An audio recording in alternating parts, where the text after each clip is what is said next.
Hello everyone, how are you doing? I hope that you are doing so very well. Today, I'm here to talk about the books that I got at BEA. BEA was so fun, and so was BookCon. I loved all of it. I loved going. I loved being there. One of the things I did do at BookCon was a meet and greet with the girls of Fiction Faction and Claire Legrand, which is my segue into this video is being sponsored by Sourcebooks. If you did not know, Fiction Faction is reading Furyborn, so you should just get this book. I'll leave a link down below and you can get it yourself. I absolutely loved Furyborn. It is about two queens living 1,000 years apart. One of them is a blood queen, one of them is a sun queen. And so it follows both of their stories and how they become either the blood queen or the sun queen, and you just follow them in their journey. The main characters are Riel and Eliana, and they are both just such incredible characters, and the world building is great. I loved it so much. Without further ado, let's get into the books. First up is a graphic novel by Brandon Sanderson and also Rick Hoskin and Julius Gopez. I think they are the illustrators of this. Me and Natasha and Hannah were just like walking, chilling, hanging out, and we walked by and someone was like, Brandon Sanderson signing right here, and we were like, okay, like is that the line? And there was a longer line. They're like, no, this is it. And there was only like 5 people in it. So obviously we hopped in the line and it is signed right there. Look at that. Oh, script is by Rick Hoskin and art is by Julius Gopez. I legit don't know anything about this. Since it's Brandon Sanderson, I know it is in his like world, and I have read Brandon Sanderson books before. Okay, read the back. It's about this world where there are people who can wield sand, but then they are all murdered except for one of them whose name is Kenton, and he thinks he's the only sand manipulator, whatever, survivor. It's a graphic novel. Obviously there's a lot of stuff happening. I'm excited to read it. I'm sure it'll be a fast read. Next up is The Priory of the Orange Tree by Samantha Shannon. This book is massive, y'all. I did not know that this was going to be at BEA. Honestly, I didn't know any of the things that were going to be at BEA, but Max tweeted me about this and he was like, can you get it for me? And I was like, but I want it, so I have it. What I was told is fantasy and dragons, and I love The Bone Season by Samantha Shannon, so I was like, okay. This is about a fantasy world that is about to go to war with dragons, and we follow 3 women who are going to stop the war. One is a queen, one is an outsider at court, and one is a dragon rider, and it's about women and dragons. What more could you want? This comes out March of 2019, so very excited for this. Next up are 2 books I got from the novel party. It was a tea party and it was on Wednesday, the first kind of day of BEA, and it was so great. I loved it so much. I loved going to the building. I felt very, very fancy. And they also had us fill out our own novel boxes that I should be getting in the mail, but I don't know when it's going to come. It'll be here eventually at some point. All I know is The Wicked King is in there. First up is probably one of my most exciting things from BEA, An Arc of Muse of Nightmares by Laini Taylor. Oh my gosh. I just read Strange the Dreamer a couple weeks ago and I loved it so much. And Strange the Dreamer is about a guy named Laszlo, and he goes to this mystical world that he has been hearing about his entire life. There's a convoy that comes and takes volunteers to go help them solve this huge problem that they are having, and obviously he jumps at the chance. It was just so good, and Muse of Nightmares is the sequel, and it's really more about one of the main characters named Sarai, and I am so excited about it. Oh my gosh, I cannot wait to read this. This comes out in October. The other book I got there was Frostblood by Ellie Blake. I had not heard of this series until we got there, and then I heard about it and I was like, I need it. This is about a girl named Ruby who is a fireblood in a world ruled by frostbloods. Then one day her mom is killed trying to protect her, and she joins a rebel group trying to take down the frostbloods. There's maybe some bromance and some stuff in there. When the author was describing it, she kind of described it with some Avatar: The Last Airbender vibes, and I was like, okay, I'm here for this, and it just sounded amazing and so good, and I'm really excited to read it. I also forgot to say Muse of Nightmares was signed, but so was Frostblood, because the authors were there talking about their books. So lots of signed books at BEA. That's one of the things you do get. Next up is Dragon Pearl by Yoon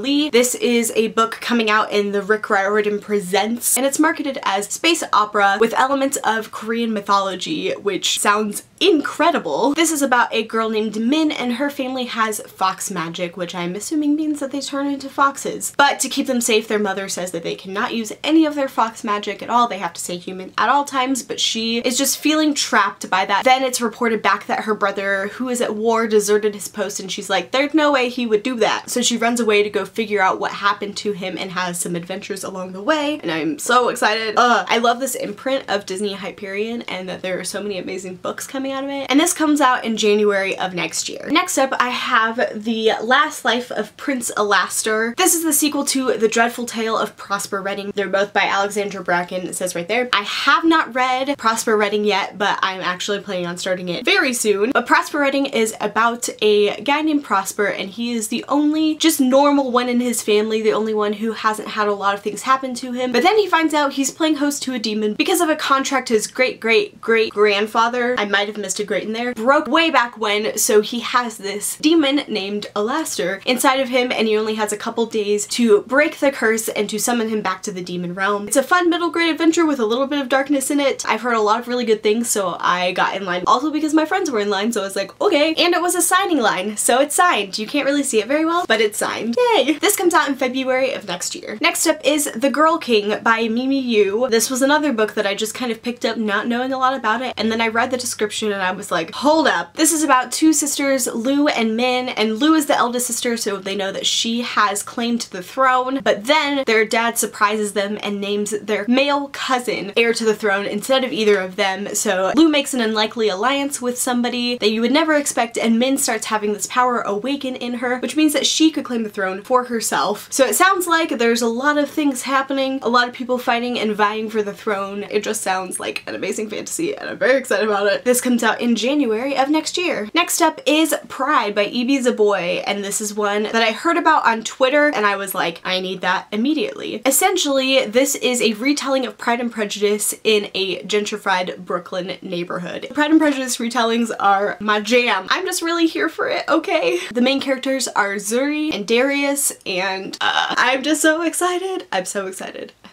It sounds incredible. Next up is A Very Large Expansive Sea by Tahara Mafi, and this was actually a signing, so it is signed right there. This is a contemporary book, which is a little bit different for Tahara, but I have heard amazing things about it. It's about a Muslim girl living in New York after 9/11, having to deal with all of the harassment and stereotyping that comes following that. So to kind of break away from that, to release her anger, she breakdances. Then she meets a guy named Ocean, and obviously there's some romance in there. It sounds like it deals with a lot of incredibly difficult issues that are still unfortunately happening today, and I again have heard amazing things about it, and I cannot wait to read it. It comes out in October of this year. Next up is City of Ghosts by Victoria Schwab. This is about a girl named Cassidy Blake, and since she almost drowned, she has found that she can lift the veil and enter the world of spirits. Then her parents get a gig in Edinburgh, which I don't think is how you say that. That's my attempt. And she finds out that there's a lot more to learn about the veil because there's a lot more spirits across the pond, if you will. I love Victoria Schwab's books, so I'm sure that I will love this, and I'm very, very excited to read this. Next up is The Darkest Legacy by Alexandra Bracken, which is great. I loved getting this, but then I got a manuscript of it, so which one to read? I have no idea. This is another book in the Darkest Minds world. It's about Zhu, who's a character in the Darkest Minds series. I don't really want to say a ton about like this book and spoil you for the series. So what The Darkest Minds is about, dystopian future. Most of the kids were wiped out by a disease. The ones who stayed all have powers, and there's different kinds of powers that are split up by different colors. That's pretty much what you need to know about The Darkest Minds. It's a great series, and I'm VV excited to read this and to hear more about Zhu and get more into her head, because she was one of my favorite characters in the main trilogy, so be excited. This comes out in July, so you don't have to wait very long for it.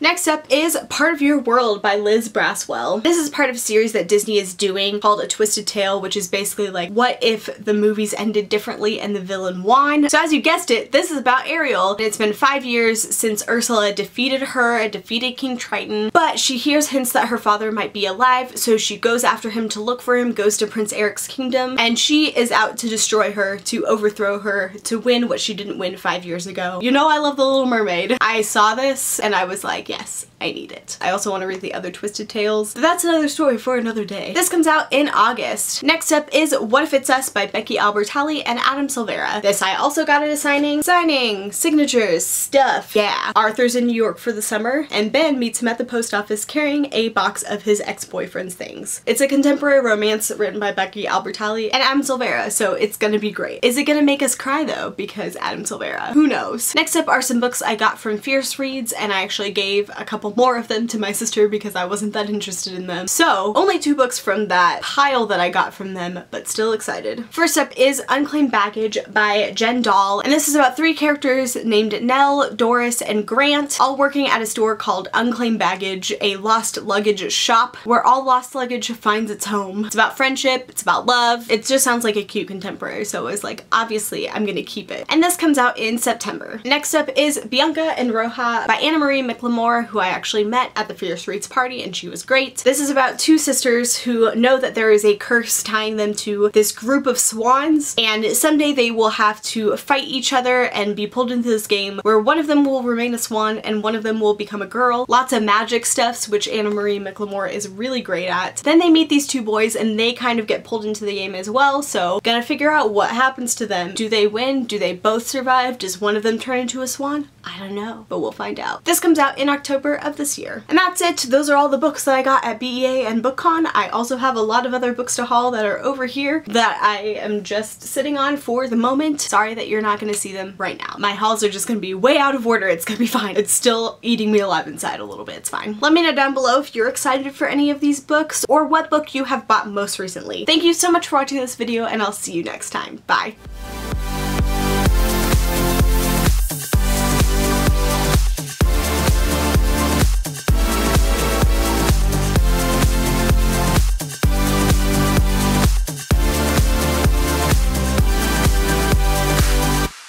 No, no.